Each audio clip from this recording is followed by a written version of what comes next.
अस्सलाम वालेकुम व्यूवर्स, मेरा नाम है मोहम्मद हफीज़ुर रहमान और आप ये वीडियो HR अकेडमी 270 पे देख रहे हैं। HR अकेडमी 270 पे आपको BS के मुख्तलिफ़ सब्जेक्ट्स के नोट्स जो हैं वो यहाँ पे मिल जाएंगे।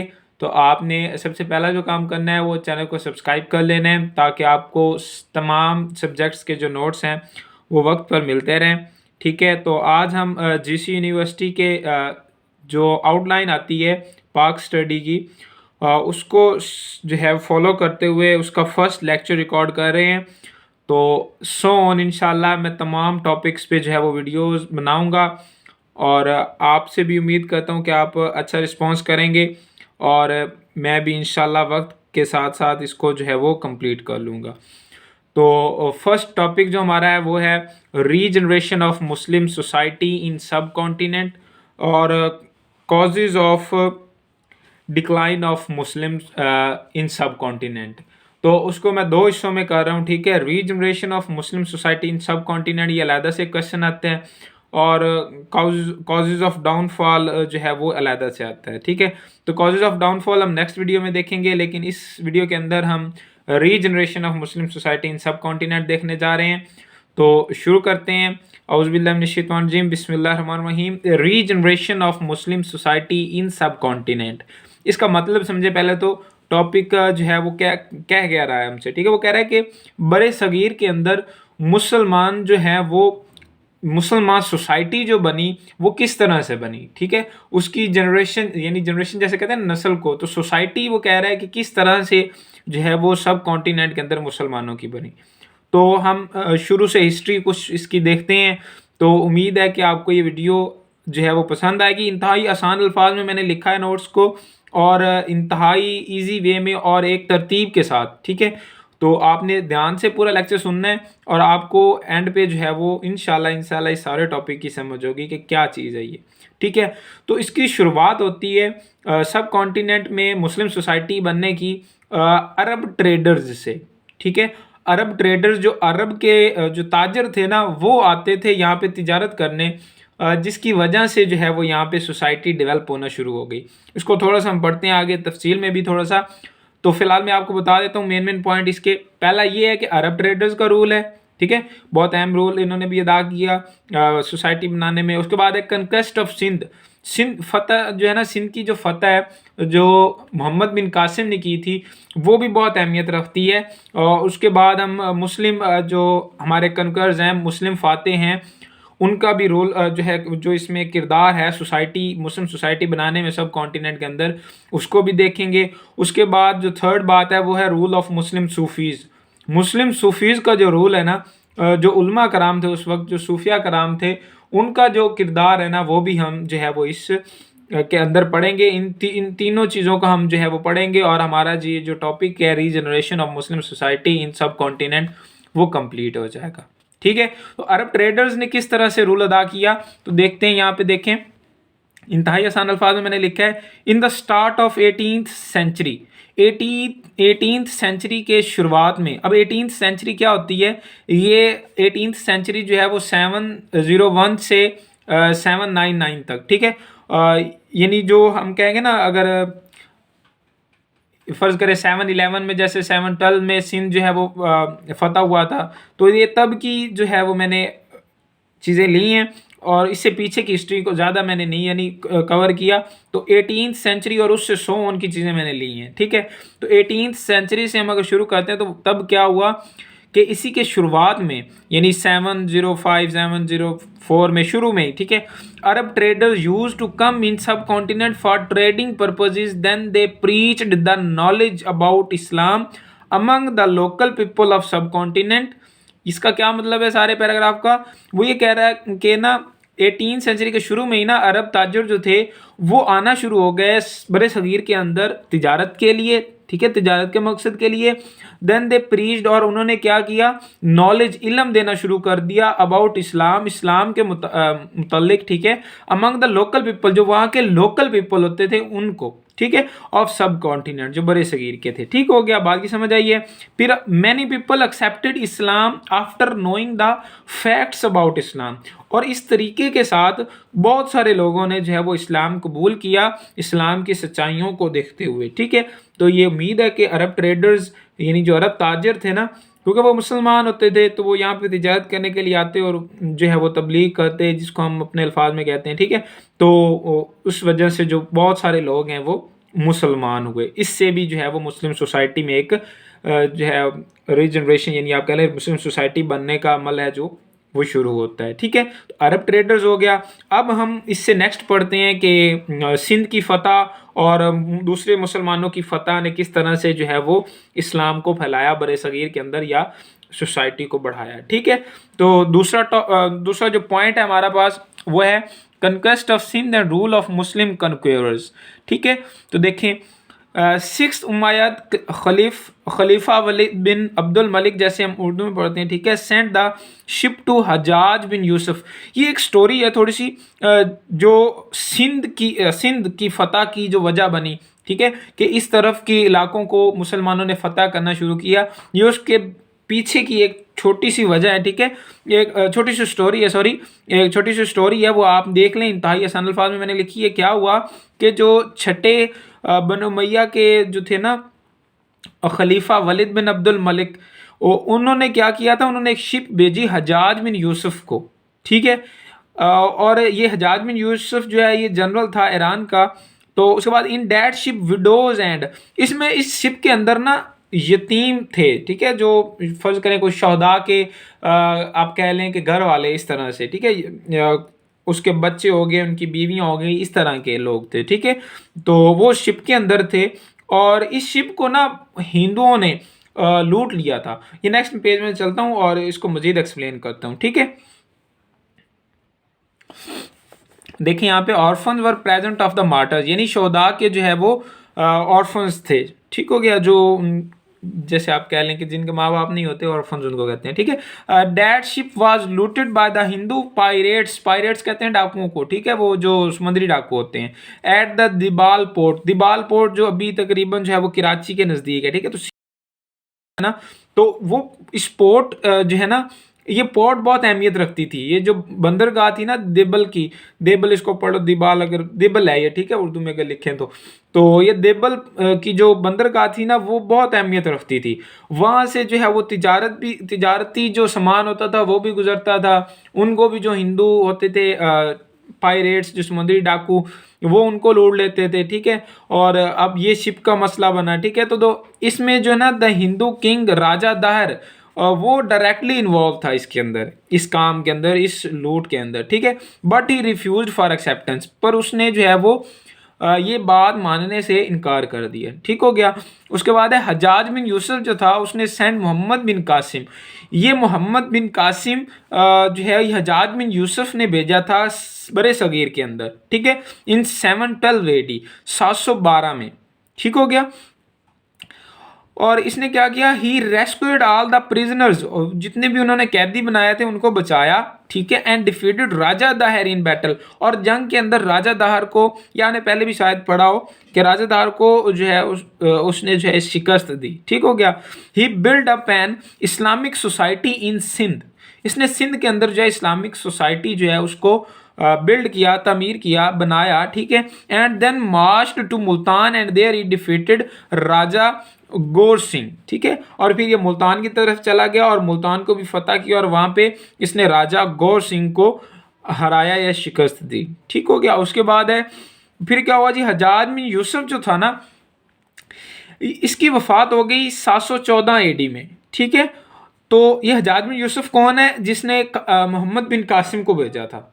ठीक हो गया, तो हजाज बिन यूसुफ की डेथ हो गई 2 साल बाद, तो वलीद बिन अब्दुल मलिक जो था was replaced by his brother. ये हजाज बिन यूसुफ की डेथ हो गई और वलीद बिन अब्दुल मलिक जो है वो जो आपने या पीछे पढ़ा था। ठीक है, कि हमारे पास वलीद बिन अब्दुल मलिक जो है हमारे पास जिसने शिप भेजी थी। ठीक है, और वो भी रिप्लेस्ड हो गया बाय हिज ब्रदर, वो अपने भाई की जगह पे जो है वो रिप्लेस हो गया, यानी उसका भाई उसकी जगह पे आ गया। ठीक है, ही वाज टोटली अनअवेयर, और वो जो उसका भाई था ना वलीद बिन अब्दुल मलिक का, वो उसको ना तो सियासत के बारे में यानी इतनी खबर थी, ना रिलीजियस के जो टैक्टिक्स थे यानी जो मामलात थे, जो मजहबी मामलात थे उसके बारे में भी वो बाखबर नहीं था, अनअवेयर था, बेखबर था। ठीक है, तो उसने क्या किया, उसने जितने भी जो हमारे गवर्नर थे ना, ये जो कमांडर्स थे, ठीक है,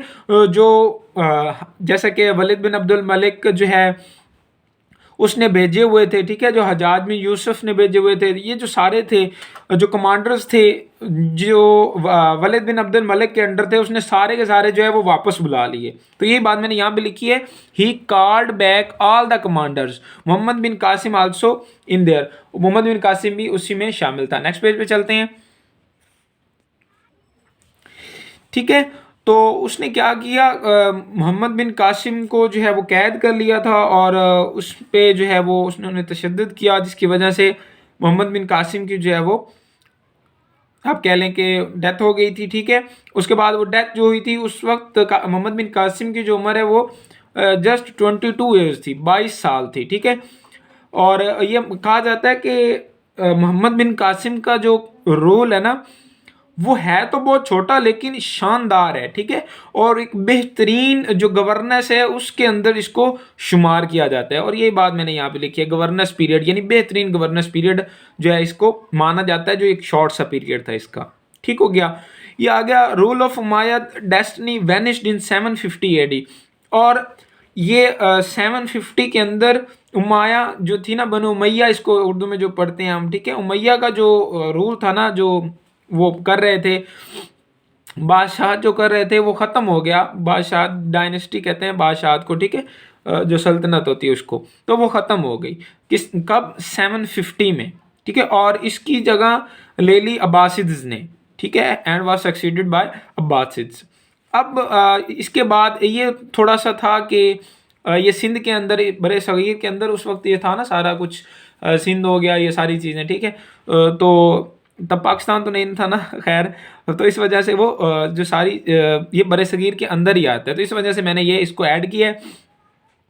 तो ये एक कहानी टाइप भी है और आसानी से याद होने वाली चीज़ भी है, तो ये आप आसानी से याद कर सकते हैं। और उसके बाद 10th सेंचुरी में ना तुर्क आ गए थे, तुर्की जो थे ना फातेह, वो सब कॉन्टिनेंट के अंदर आ गए, जिनके अंदर महमूद गजनवी है, गजना का। ठीक है, उसने रूल किया फिर 997 से 1030 तक। ठीक है, और उसके बाद ही अटैक्ड सोमनाथ टेम्पल 17 टाइम्स, उसने 17 दफ़ा सोमनाथ का जो मंदिर है उस पर हमला किया।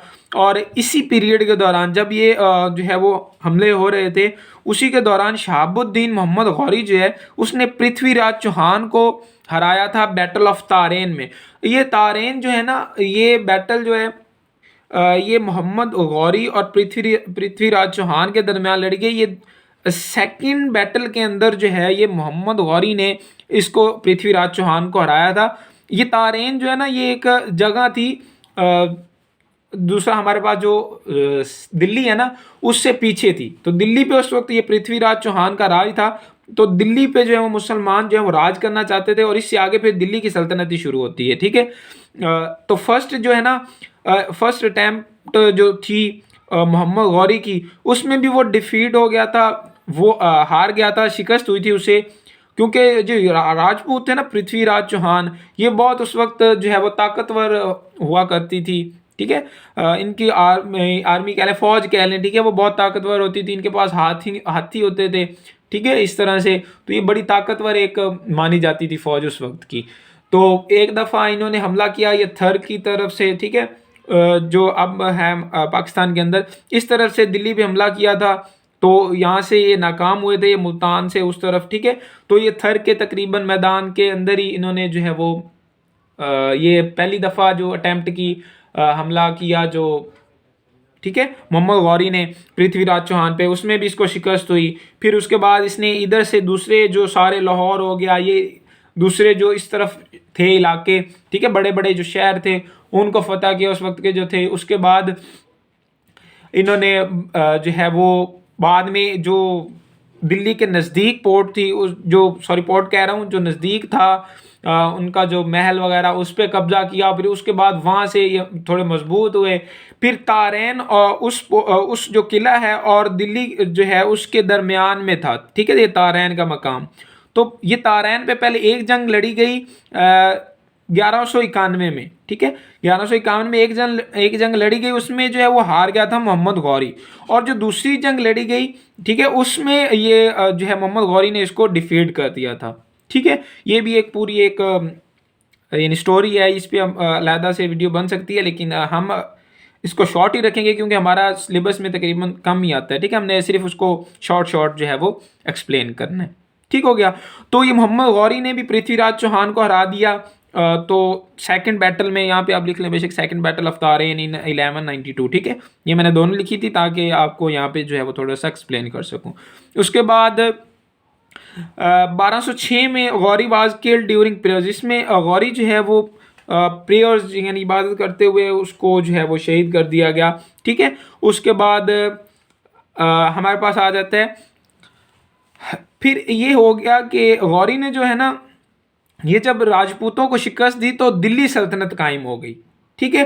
तो 1206 से 1556 तक जब वो दिल्ली सल्तनत, इस दौरान जो है वो इस पे डिफरेंट जो है डायनेस्टीज या आप कह रहे हैं सल्तनतें कायम हुई दिल्ली सल्तनत के तौर पे, ठीक है। उस पर जो है दिल्ली सल्तनत बनती और उस पर मुख्तलिफ जो है वो सल्तनत होती, जैसे कि स्लेव, खिलजी, तुगलक, सईद, ठीक है। ये सईद इस तरह से भी एक जगह पे, ठीक है, मुझे ये मैं नोट्स बनाते हुए, ठीक है, इस तरह से भी एक जगह पे मिला मुझे लिखा हुआ, या इस तरह से। अब ये होता है कि ऐसी बुक्स में ना डिफरेंट जो है स्पेलिंग्स होते हैं, तो आपने कंफ्यूज नहीं होना, ठीक है। तो इसको ये लिखें, ये लिखें, एक ही बात है। तो स्लेव, खिलजी, तुगलक, सैयद और उसके बाद लोधी, इस तरह की, ठीक है, मुख्तलिफ जो डायनेस्टीज़ थी, मुख्तलिफ बादशाहतें आई। कब से कब तक? 1206 से लेकर 1526 तक। अब अगर आप जानना चाहते हैं ना कि 1206 से 1526 तक कितना अरसा स्लेव ने किया, कितना अरसा खिलजी, कितना तुगलक, कितना सैयद, तो वो मैं एंड पे बताऊंगा, ठीक है। तो फिलहाल आप इसको सिंपल इसी तरह से यहाँ पे लिख सकते हैं। तो अगर आप यहाँ फिर ऐसे लिखना चाहते हैं कि स्लेव को यहीं पे आप आगे लिखना चाहते हैं टाइम पीरियड, तो मैं पहले आपको वो बता देता हूँ कि स्लेव ने 1206 से लेकर कितने साल तक हुकूमत की, और 1526 के दरमियान किन किन सल्तनतों ने कितने कितने वक्त के लिए जो है वो बादशाहत की यहाँ पे, ठीक है। तो ये मैं पहले बता देता हूँ आपको। तो नोट्स के अंदर आप यहाँ पे स्पेस लिख के, इसको स्पेस रख के और उसमें वो लिख लें, ठीक है। तो मैं दिखाता हूँ आपको। देखिए यहाँ पे आ रहा है, स्लेव डायनेस्टी जो थी वो 1206 से 1290 तक। इसी तरह से ये खिलजी डायनेस्टी 1290 से 1320 तक, ठीक है। ये इसी तरह से सारी चीज़ें लिखी, 1320 से 1414 तक। अच्छा, ये भी एक जगह पे मुझे ऐसा मिला है कि ये 1414 की बजाय 1413 लिखा हुआ है, ठीक है। अब ये आप कंफर्म कर लें, अगर किसी बुक से आप अगर उसको बुक है तो उससे कंफर्म कर लें अगर कुछ उसके मुतालिक लिखा हुआ है, या आप कोई भी एक लिख दें, ये कुछ नहीं होता हिस्ट्री की, इतना थोड़ा बहुत हो जाता है, ठीक है। अप्रॉक्सीमेटली वो लिख देते हैं अक्सर। तो यहाँ पे भी तकरीबन ऐसे ही है, बाकी ठीक है ये, ठीक है। उसके बाद ये सारी चीज़ें आप देख लेंगे कहाँ से लेकर कहाँ तक जो है इनकी डायनेस्टीज जो है वो कायम रही, और अपने नोट्स के अंदर लिख लें, ठीक है। नेक्स्ट मैं चलता हूँ, उसको जो है कंप्लीट करते हैं। देखिए यहाँ पे जो लास्ट डायनेस्टी थी ना वो लोधी डायनेस्टी थी, ठीक है। उसके बाद फिर क्या हुआ, उसके बाद 1526 तक मैंने बताया ना, और 1526 से फिर आगे 1857 तक जो जंग आज़ादी थी, ठीक है, वार ऑफ इंडिपेंडेंस है, उस तक जो है वो मुगल डायनेस्टी रही, ठीक है। तो ये 1526 से लेकर 1857 तक। और इसको भी थोड़ा सा मैंने यहाँ पे एक्सप्लेन किया है कि ज़हीरुद्दीन बाबर जो था ना, उसने इब्राहिम लोदी को, जो लास्ट डायनेस्टी थी लोदी डायनेस्टी, उसके इब्राहिम लोदी जो था उसका किंग जो था, उसको उसने जो है वो पानीपत की जंग में जो है वो हरा दिया था, उसको शिकस्त दे दी थी। उसके बाद मुगल डायनेस्टी शुरू हो गई, ठीक है, 1526 से लेकर 1857 तक ये चली। और इसके आखिरी जो थे ना किंग, वो थे हमारे पास बहादुर शाह जफर, ठीक हो गया। तो इसको भी हम पढ़ेंगे नेक्स्ट के किस तरह से ये डाउनफॉल हुआ, क्या डाउनफॉल किस तरह से हुआ, कैसे जो है वो मुस्लिम रूलर्स जो हैं वो मुख्तलिफ चीज़ें हैं इसके मतलब वो हम नेक्स्ट लेक्चर में जो है इंशाल्लाह कंप्लीट करेंगे। तो उम्मीद है कि इस सारे की आपको अच्छे से समझ आई होगी कि किस तरह से जो है वो पहले अरब ट्रेडर्स आए, फिर उसके बाद सिंपली किस किस तरह से जो है वो कौन कौन सी डायनेस्टीज आती रही, ठीक है। तो आपने इसको एक दफ़ा कंप्लीट सुनना है। अगर कोई चीज़ आपको कंफ्यूज कर रही है तो आप इसको दोबारा से सुने, इंशाल्लाह वो क्लियर हो जाएगी, मैंने अच्छे से एक्सप्लेन किया है, ठीक हो गया। उसके बाद थर्ड है रूल ऑफ मुस्लिम सूफीज़। अब मुस्लिम सूफीज़ का रूल किस तरह से है, इन्होंने भी बहुत अहम किरदार अदा किया, ठीक है। ये रूल बादशाहत वाला नहीं है, ये रूल किरदार वाला है, ठीक है, कि किरदार इनका क्या इन्होंने जो है वो इनका क्या किरदार है मुस्लिम सोसाइटी बनाने में, ठीक है, इस तरह से कह लें कि मुस्लिम सूफीज का क्या किरदार रहा। तो they played a vital role in the spreading of Islam in subcontinent. इन्होंने भी इस्लाम फैलाने में बहुत अहम किरदार, वाइटल कहते हैं अहम को, ठीक है, अहम किरदार अदा किया। They taught people by love. उन्होंने लोगों को बड़े प्यार से, ठीक है, पढ़ाया and compel them to accept Islam, और उनको इस्लाम जो है वो कबूल करने के कायल किया, ठीक है, इस्लाम की तरफ कायल किया थ्रू इस्लामिक टीचिंग्स, इस्लामी तालीमात के ज़रिए, ठीक है, इस्लामी तालीमात दी। और अगर आप जानना चाहते हैं कि कौन कौन से मुस्लिम सूफीज़ थे तो उनके भी मैंने नाम कुछ यहाँ पे आपके लिए लिख लिए हैं, तो ये भी आपके नोट्स को जो है वो बेहतर बना देंगे। देखो फ्यू फेमस नेम्स आर हज़रत ख्वाजा मुइनुद्दीन चिश्ती, ठीक है, रहमतुल्लाह अलैह। उसके बाद आप ये शाह वलीउल्लाह रहमतुल्लाह अलैह, ये आप सारे नाम जो हैं वो देख सकते हैं, एक दो। उसके बाद नेक्स्ट पेज पे चलता हूँ, उस पर मैंने 2-3 और लिखे हैं, उनको भी आप एक दफ़ा देख लें। देखिए यहाँ पे आपको बाबा बुल्ले शाह रहमतुल्लाह अलैह, कलंदर लाल शाहबाज रहमतुल्लाह अलैह और शाह अब्दुल लतीफ़ भट्टाई रहमतुल्लाह अलैह के नाम जो हैं वो मिल जाते हैं। उम्मीद है कि आपको ये वीडियो पसंद आई होगी। मैंने बड़ी मेहनत के साथ आपके लिए नोट्स बनाए हैं, बड़े ही जो है वो पॉइंट टू पॉइंट बनाए हैं, ठीक है, और शॉर्ट नोट्स बनाने की कोशिश की है, और कोशिश की है कि आसान से आसान अल्फाज जो हैं वो इस्तेमाल करूँ और आपको जो है ये टॉपिक जो है वो क्लियर हो जाए। उम्मीद है कि आपको सारी चीज़ की समझ आई होगी। 18th सेंचुरी से लेकर आपने 1526 तक, ठीक है, लोधी डायनेस्टी पढ़ी, फिर उसमें उसके बाद मुग़ल एम्पायर शुरू हुआ, ठीक है। मुग़ल में आपने जो है वो लास्ट तक पढ़ा कि 1857 तक वार ऑफ इंडिपेंडेंस तक जो है वो किस तरह से उन्होंने जो है इतने सालों तक हुकूमत की। उसके बाद हमारे पास जो है सूफीज़ का किरदार आ जाता है और उनके नाम जो हैं सारे मैंने आपको बता दिए। तो ये 3 चीज़ें तकरीबन 2 से ढाई पेज आपके बन जाते हैं। तो ये एक बड़ा बेहतरीन किस्म का क्वेश्चन आपका कंप्लीट हो जाएगा। उम्मीद है कि आपको वीडियो पसंद आई होगी। अगर आपको वीडियो पसंद आई है तो एक काम आपने लाजमी करना है, आपने इसको लाइक कर देना है और एक प्यारा सा कमेंट करना है, ताकि मज़ीद वीडियोज़ ऐसी प्यारी प्यारी आपके लिए बनाने की मेरा भी दिल करे और ये ज़्यादा से ज़्यादा लोगों तक पहुँच सके, ठीक है। और आपने इसको शेयर लाजमी कर देना अपने दोस्तों के साथ, ठीक है। और ये खास तौर पे मैंने ये वीडियो जो है सेकंड सेमेस्टर बीएस मैथ के जो जीसी यूनिवर्सिटी के साथ जो एफिलिएटेड है ना, उसको जो है मैंने ये उसके लिए बनाई है। तो बाकी भी जितने टॉपिक हैं वो इंशाल्लाह मैं सारे के सारे कवर करूँगा और कोशिश करूँगा कि जल्द से जल्द जो है ये कवर हो जाए। तो आज के लिए इतना ही, मिलते हैं नेक्स्ट वीडियो में। अल्लाह हाफिज़, शुक्रिया। HR Academy 270 को सब्सक्राइब करें। अल्लाह हाफिज़।